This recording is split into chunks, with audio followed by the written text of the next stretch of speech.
get a little bit more worried about being hit by trucks and stuff like that. So we're probably going to do something about it. We're probably going to work fairly hard to make sure that doesn't happen. And there are two questions that come there. First of all, will we? I think we definitely will. Some people say, well, actually, it's going, risk is going to be fun. I think that's bollocks. But the key thing is, in the context of the singularity, we're going to have rather powerful tools with which to actually act on this problem. What does that really mean? Well, I think it means this. I think it means, this has come out very interestingly. Okay, there's supposed to be an N up here. Okay, what it essentially means is that I think that the curves I showed you earlier, which were specifically generated by a simulation that looks at death from aging, are actually going to be pretty good depictions of death from all causes. In other words, that we are going to continue to keep our risk of death from age-independent causes well below our risk of death from aging indefinitely. And that means that getting to 1,000 it will be nothing. We'll actually be in a situation where people who get to that age will be very likely, certainly people only a fraction younger, will be very likely to be able to avoid risk of death from all causes at an asymptotically accelerating rate. And therefore, the first million-year-old or billion-year-old is probably going to be of about the same age as the first 1,000-year-old. And that's all I wanted to say. This is the book I had that came out a couple of years ago, but it's still pretty up to date. It's not very expensive. It's written for a general audience. It doesn't cut any corners, though. My foundation needs volunteers. You also need your money. Any billionaires in the audience, see you later. And that's me.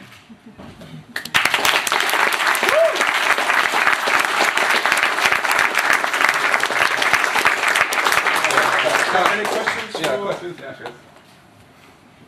What are, in your mind, the economical implications of the scenario where both the singularity outmarkets work and the multicellularity outmarkets death? Right. So what's the economical scenario you see? Yeah, very good question. So I thought about the economic impacts of the multicellularity quite a bit, and they are nice and simple. Basically what it comes down to is there's going to be no problem of limitation of access to these therapies because the therapies are going to be such a good investment. Essentially being old and frail is so unbelievably expensive that it will be economically suicidal for any nation with the resources to afford it, which means any nation really, to not make sure that these therapies are available to everybody irrespective of ability to pay.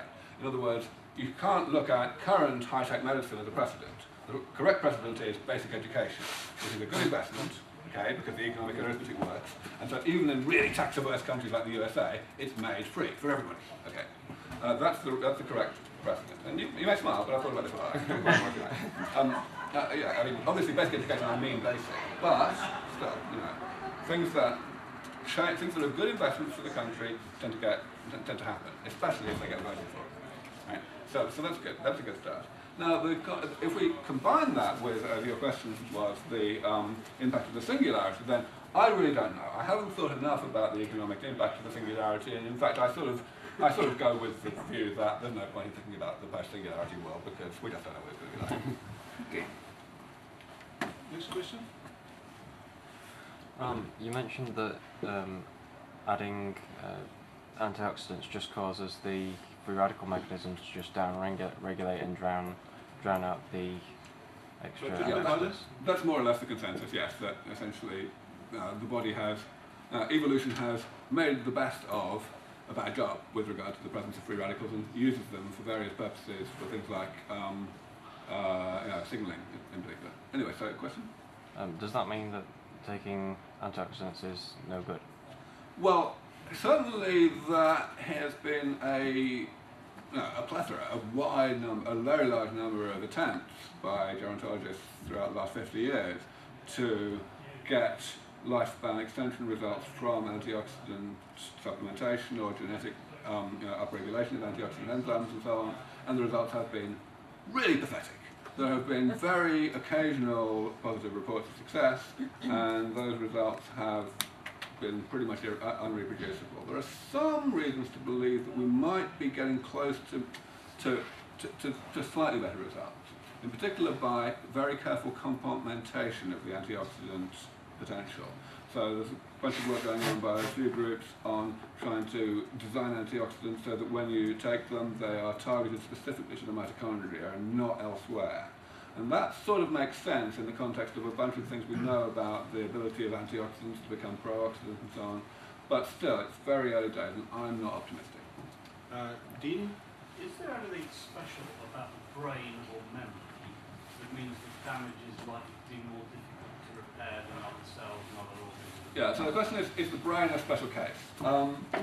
The brain is certainly a special case in one big respect, which is that other organs, we have the option of tissue engineering, growing a whole new one ex vivo in the laboratory and sticking it into the transplant. If you did that with the whole brain at one go, it would rather defeat the object. So yes, in that sense, the brain is a special case. However, if we look at the other approaches that are being developed to rejuvenate other organs and tissues, then no, there's not very much difference. Ultimately, if we're looking at stem cell therapy and removal of molecular garbage and such like, then restoration of mitochondrial function, you know, the brain is sufficiently similar. It's made of sufficiently the same stuff that more or less the same therapies ought to work.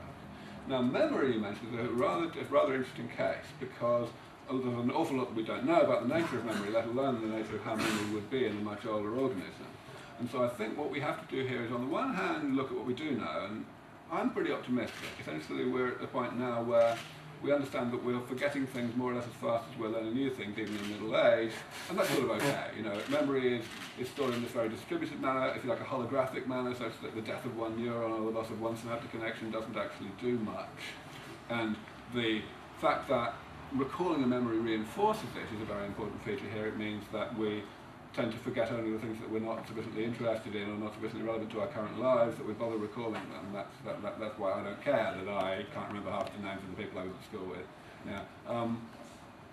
However, what would happen in the distant future, of course, we have absolutely no idea. Of course, it would be impacted not only by the inherent nature of the brain, but also by the details, the fine details that we don't know yet of what therapies would be involved in restoring cellularity, for example, to areas of the brain that lose a lot of cells.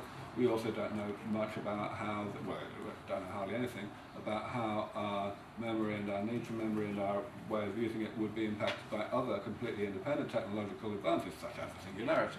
So, to my mind, the best way to think about this is to just take it one step at a time, and to do what we can, and acknowledge that we don't know much about this, and keep a close eye on what's happening, and refine our research programs accordingly. There's a question at the front here. Yeah, sorry, it's just the last question, but one, the ineffectiveness of anti-aging treatments currently was mentioned. Do you think then that, I can see Ray Kurzweil's book on the ledge that I realize he sells his own range of nutraceuticals. Do you think they're a crock or a good investment? So, okay, so I should go into this in a little bit of detail. I personally don't do anything. I don't take any antioxidants or other supplements or anything like that. I don't do calorie restriction. I drink and eat exactly how much I want, and I'm fine. But the key thing is I'm fine. I happen to be just lucky, you know, I'm built right. The number one piece of advice that I always give people when they ask me, what do I do today, is, because I don't work alone, the number one piece of advice I give is pay attention to your own body. Never accept a generalization. Never accept what you read in a book as gospel, whatever book it might be, because everybody is different. So if we take myself and Ray as opposite ends of the spectrum, then I don't actually disagree with Ray very much. I don't take any of these things, but that's because I'm genetically lucky and everything's going right. I've been able to have lots of very thorough tests of what's going on. I'm doing much better than most people. So for me, it's a case of the risk of doing harm being higher and the risk of doing good being low, and the chance of doing good being lower than for most people. I should take a view that if it ain't broke, don't fix it. Whereas Ray, by contrast, came down with type 2 diabetes in his 30s. Now, it does happen, but it's pretty rare. He definitely drew a seriously short straw there. Plus, also, he has a family history of cardiovascular disease, so he was very much advised to do what he could. He actually did do traditional anti-diabetes things early on. They made it worse. He said, well, bollocks to this. He started doing his own research, figured out what he thought might work perfectly for him. He has had no symptoms of diabetes ever since. He's 61 now, I think. So he's done what's right for him. And he acknowledges that out of the 250 supplements he takes every day, probably 10% of them are bad for him because he doesn't know which 10%. But, you know, so we're not as far apart as we might ostensibly seem. The next hand I saw was David. I was just going to say, you said that excessive amounts of antioxidants are not going to extend your lifespan or everything, but obviously both the human race and gorillas, we have the dodgy gene that means we don't synthesize vitamin C, so we require an RDA of that in our diet. I mean, Adam would probably say more, I'm not a biochemist. The other main antioxidant in the body that I am vaguely aware about and is also in the brain is melatonin, which is generated by sleep. So my question to you is, How many hours